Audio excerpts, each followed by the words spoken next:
My name is Nick Longo. And I'm Christina Longo. We are over at Holy Family Catholic Church.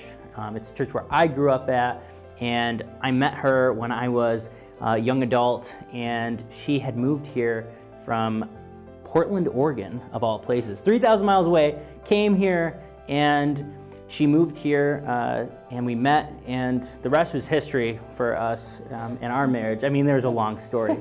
But we're excited today to be with you and to just share our story of our call to holiness as a couple together. And really, this is the year of vocations, so we have thought a lot about how have we found holiness through our marriage, and how did we get here in the first place? So, yeah, I think that's a great starting point. Like Nick said, I'm originally from the Portland, Oregon area, moved here to go to Syracuse University for my master's.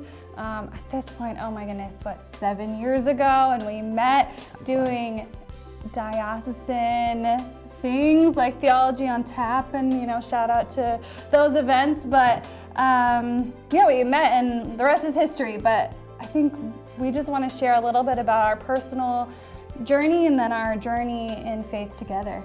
Yeah, so when I met Christina, it's kind of a funny story where I was actually discerning the priesthood, and I was called by my vocation director, and he said, "Hey, why don't you come to this young adult praise and worship night, and we'll meet afterwards and talk." So I went, and I go to this praise and worship night, and I see this girl singing who I've never seen before, this one. And it was pretty awesome seeing her, because I was like, wow, voice of an angel, this girl's awesome. I need to know who she is. And I went and I talked to her after that night. She has no memory of it, nothing. Whoopsie.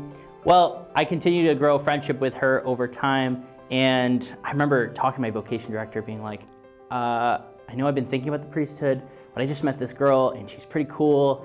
And it was a really freeing experience for me to be talking to my vocation director about that experience, because he just looked at me and said, "That's awesome." And he really encouraged me to pursue the relationship with Christina. And so I reached out to her, and we would continue to talk, and she moved to New York City, and we started to talk on Skype. And I remember at one point we were talking on Skype, and she just told me, "Nick, I don't usually spend this much time on Skype talking to boys.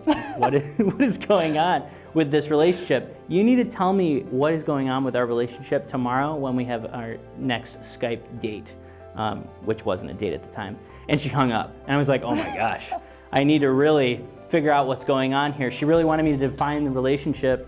And so the next day I had talked to all my friends. Oh my gosh, I need to talk to Christina and tell her how I feel and everything. And so the next day we got on the call, and I asked her out on a proper date, and it was great. What did you think of that experience? Yeah, unlike Nick, I was not discerning the religious life at that point. I was pretty, felt that I was called to marriage, and it was just about kind of finding the right person. And we had been friends for a while, so I hadn't thought about it. But, I'm going to fast forward a little bit, because you kind of said,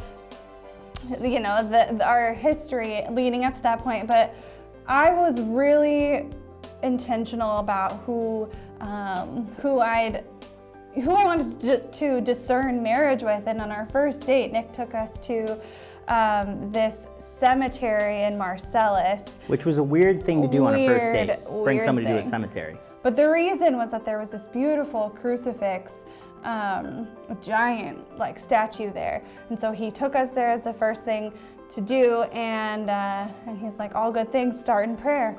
So that's how we started our dating relationship, was praying at the foot of this cross. And so I think that's, though we're not always perfect at it, if I'm gonna sum up quickly, I think that's what we strive to do. We try to start things in prayer, and that's when Nick did that, that was like, okay, that's marriage material. Not that I was, So ladies, if he starts a relationship with prayer, this guy, he's a keeper. Yeah. So I think that was such a good experience clearly I'm biased, but I thought it was a great way to start our relationship. And I think that's been a good foundation for us in our marriage going forward, and our entire relationship leading up to marriage. We had everything centered on prayer, because we started everything in our prayer. And so when we got married, I think it just made it that much more special for us to be called to holiness together, because we had that rock of our prayer life and Jesus at the center of our relationship. And I think that's really helped us as we've now become parents. And we have our little one, our daughter Eden, and she's 1.5 years old. And you know, as parents, life can get a little bit crazy, and it's hard to focus on that center of your life, which is prayer and your relationship with Jesus. But because we started that foundation, it's kind of become part of our parenting. You know, when we struggle with Eden, how can we focus on the struggle that we're going through is similar to the struggle that Christ faced on the cross, and he's right here with us. And so it kind of helps us push through that journey and helps lead us to holiness, because that is the center of our relationship. And I hope that our daughter can pick up on that in her life as she grows up and can just be enriched. I hope. Yeah. I don't know. What do you think? I think you nailed it. And I would say one thing we maybe added, you know, everything good starts in prayer, and every good thing ends in prayer. And we've been trying to, I was just thinking about our nighttime routine with our daughter, and you know, we try to incorporate some fun books about Jesus, or sing to her the Hail Mary, whatever it is, just those little things. We don't have this extensive prayer routine with her. She's 1.5 years, but just to have like those little things incorporated to, you know, end cap the day, start and end. Yeah. So her favorite book at the end of the day is this book by Emily Wilson, and it's called God's Glorious Girl. And let me tell you what, our daughter's 1.5 years old, and she's starting to repeat the words in it. One of her favorite words is dignity. I mean, come on, how can you get a better kid than that? She's like, 1.5 year old, favorite word is dignity? I mean, she has no clue what it means.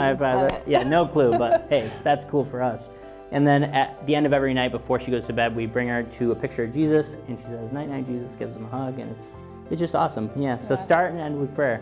That's been the foundation of our relationship as a couple, and I think that's really helped us be led to holiness throughout our relationship and our life. We are the Longos, and that is our story.